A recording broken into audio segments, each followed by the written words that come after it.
Okay, we're going to get started with making sauerkraut from a regular piece of cabbage. I'm going to show you from beginning to end how it all works. The things you're going to need is a good knife. It doesn't have to be like an expensive knife like mine are. I like stainless. Glass bowl will work. I just soon not use plastic. Then you need some kind of container. Now I have a large mason jar with something that I bought just for making sauerkraut and fermenting other things. But you can use any regular cover that goes on a mason jar. Now, you don't have to have this. You can use any other tool. You can even use your fist, your hand. But this is, you'll see what I press down the cabbage with, turning it into sauerkraut. This right here is for filling this up after the fact. You don't need it, just keeps things cleaner. And then you do need a scale so you can measure the weight of your cabbage so you can determine how much salt to put in. Now, what do you have for salt choices? I have mineral, this Baja Gold. It's pretty expensive, so I use this for other things, specialty things that I do. Here I have regular sea salt, finely grounded, okay? Not very coarse. And this is my preference. Although you can use kosher salt, coarse or grounded. Either one of those will do. They're basic salts. I would not use iodized salt, any kind of processed salt. Other choices I've done in the past is Celtic salt. And there's another one called real salt, but that's just a little too much for the cost of the salt. For this, you just need a basic salt. In this case, I'm going to use sea salt. After that, you're going to dry, after you've cleaned, which I already did. It doesn't have to be perfectly dry because water is part of the process. But you are going to pull the outer leaves off. Just set those aside. You will be using some of the bigger pieces later. Try to get those off in a whole piece. And I keep going till I don't see any kind of discoloration or anything. It's not a big deal. You're not wasting really anything. For me, this goes into my compost pile for my garden so that it gets reused. I don't waste anything. Once I'm pretty clean, I want to chop this bottom off. Before I do that, I want to make it easier, so I chop it in half. Just a choice for me. Okay, then you'll see this core piece here. You don't need that, or this bottom piece. We're going to slice that off first. So I want to get a good chunk of that out of the way. Again, I just put that to the side so I can use it later. And then I'm just going to kind of V this core. Be careful with the knife. I usually am, but sometimes. I'm not going to say I haven't cut myself in a long time because I'll end up cutting myself. Again, slice that off. You're going to find this is more than enough for what you need. So just don't worry about what appears to be wasteful. But these pieces that I'm cutting out, they're just too hard. They don't process well as far as working their way down. Now, when you have what's left, what you want to do is you want to weigh. You want to weigh it, and we're going by pounds. And I'll tell you how that's going to work here in a minute. So I'm going to turn it on. And right now I've got a pound here. Both of them are just a touch over a pound, but we're going to go with 2 pounds as what we're working with, okay? So let's hold that. Okay, so we weighed about 2 pounds. And each pound, let me make it simple. It's 2% of salt to the weight of this cabbage, but it's easier to go into grams. So this is about 950 grams as far as 2 pounds goes. About a pound is about 453 grams thereabout. So about 453, a little over 900. So if I did the math, 900 and let's say 50 times 2% will come out to about, let me do the math real quick. I can't do it in my head. About 17 grams. So since we're right about there, 17 grams is going to equal about 1 tablespoon, okay? No, it's closer to 18 grams, so it's a little over a tablespoon. So we're going to take a tablespoon. It's a regular tablespoon. And that's the amount of salt we're going to add to our lettuce. Now, I can put that down so it's a lot easier to remember. Just know about 1 tablespoon for a good size head of lettuce. But it's your best if you weigh it, try to get around a pound, and then you'll keep yourself honest. Next, we're going to shred it. Now, you can use a mandolin, which I have. Those kind of bore me after a while. They're just, you got to set them up, clean them, and all that. I like my knife. I use a knife for everything. And I'm just going to cross cut across here, and I'm going to keep it kind of thin like that. You can see them coming off like that. And before I get too many on there, since I don't have I'm not using my big cutting board just for the sense of this picture, I just sit there and slice it up. So whatever you slice here is what you're going to get out after it's all said and done. So you can slice it as thick or as thin as you want. I like it thin. I get more juice out of it that way. But just kind of go down there and just slice it up. Okay? I'm not going to... I'll leave the video running, but I'll probably edit this part out because it gets boring after a while. But basically, I don't want real long pieces, so I'll slice one down there. And it's good enough. It doesn't matter if you even have some little fat pieces like that. It isn't going to make a difference. So as I go, I will put this right into the bowl, okay? And we'll fill this bowl up. Don't worry, it's gonna make for a lot of room. It takes up a lot of room when you cut this up. Just fill it up. It'll reduce once we start adding the salt to it. The salt will reduce it. All right, so I'm gonna pause here. Okay, now that it's all shredded, kind of looks like that. Just nice shredded pieces. That's a lot. Normally I'd use a bigger bowl. I don't know why I didn't grab that, but it's okay. So I'm just going to go just slightly over a tablespoon because I've got just a little more here. And you're just going to kind of sprinkle it in there. Now, it's safe to go 1 tablespoon, 2 tablespoons. I'm just use a little more, but I wouldn't go much over a tablespoon. Now, what you want to do is you want to kind of bring that in. That's why I like the bigger bowl because I'm going to throw a lot of this out. That's okay. Then you want to kind of massage it. Okay, so 5 to 15 minutes of massaging. And what it does is that salt reacts with the cabbage and releases the water in the cabbage. That starts the process.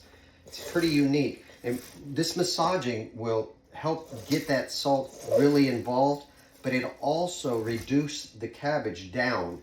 And you want to keep doing this till you're about half the original size, which you will see. Now, you can combine both massaging it, really getting in there, and you can also use a tool like mine and just press down on it. I use this when I'm in there. I want to press it down. I feel better when I do it with my hands. I can feel it and I know what's going on in here. Okay, so I'm going to massage this for about 5 to 15 minutes. I'll probably go for around 10 or more until I really feel it. It's time is one thing, but sense is another. How well is it? It's already starting to release the liquid. You can see it start to juice up. How well is it doing? It'll leave a brine at the bottom, which I'll talk about when I start putting it into the jar. But in the meantime, I'm going to massage and pause again. Okay, I've stamped this down pretty good. Now, you can use gloves, like the latex gloves, whatever gloves you choose to use when you're cooking. I like to do it with my hands because I want to feel the cabbage because it starts to wilt, and you want it to wilt. That's when it's releasing all of its juices. And you can see we've gone from full to halfway down, okay? Now, you can use devices if you want, but I just put it in by hand. I like this because it keeps me from being so messy because this easily becomes very messy. But I'm just going to start stuffing it in here. As I go, I'm going to press it down. And you won't see the brine. I'll show you the brine at the very end before I do the last batch. But I'm going to, before I pause again, I want to get it filled up a little so you can see a little seems to go a long ways, but once you pack it down, it really settles in on itself. There, it's starting to fill up now. And I can see the brine at the bottom. Also, if you don't make enough brine, I'm going to show you what you do. And oftentimes, it's rare is the occasion that I pull enough brine out of here, even with doing it for full 15 minutes that I get enough brine out. But you can see, grab something, and you can, if the thing's not big enough, you can fit your fist down in there, at least I can, and just press it down. You don't have to press down too hard here, because once it starts to fill up a little more, you'll have a lot more room to press it down. All right, I'm going to pause, and then I'll finish this out. Okay, as you can see, I've stamped it in there pretty good. That's about the extent of that. This is the brine that I have left over. And again, a lot of it went in while I was bringing all that in. But I like the juice to flow up pretty high. So in order to get that, you can just take water.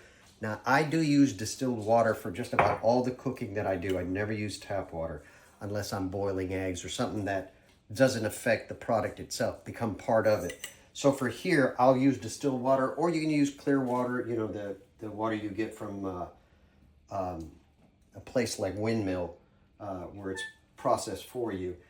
But I don't use tap, and I don't use bottled water either. That brings its own things in. But after you get a cup, 1 cup of good distilled water, or whatever water you chose, then just put about a teaspoon, 1 teaspoon of the same salt you used, and just dissolve that before you put it in here. And that will complete. You don't have to put the whole thing in. As a matter of fact, I rarely ever do. Now, while I'm doing this, I'm going to tell you about a couple other things. Some of the sauerkraut recipes call for caraway seeds. And that's fine if you like caraway. I use caraway in other things. But take a smell of caraway and see if that's what you want. Other than caraway seeds, I would not put anything in here. No kind of spices, none like, you don't need to spice this up. It's not, the salt does all the work. Besides that, anything else you put in here does affect the process itself, because it's got to contend with whatever you put in. So now, if you watch, I'm just going to put some in there till, see the water coming up. Because what we want is we want this, the last piece of this, to be submerged. Okay? Just submerged. It doesn't have to be drowning in it. Matter of fact, we don't want that because it dilutes the point to this. And what is the point to this? I can tell you this right now. A lot of people buy probiotics, okay, for their gut. What does a probiotic do? It feeds your gut with bacteria, among other things. I know you've heard of prebiotics, postbiotics, but probiotics are for putting that in your gut. Where do we get probiotics? From some type of powder.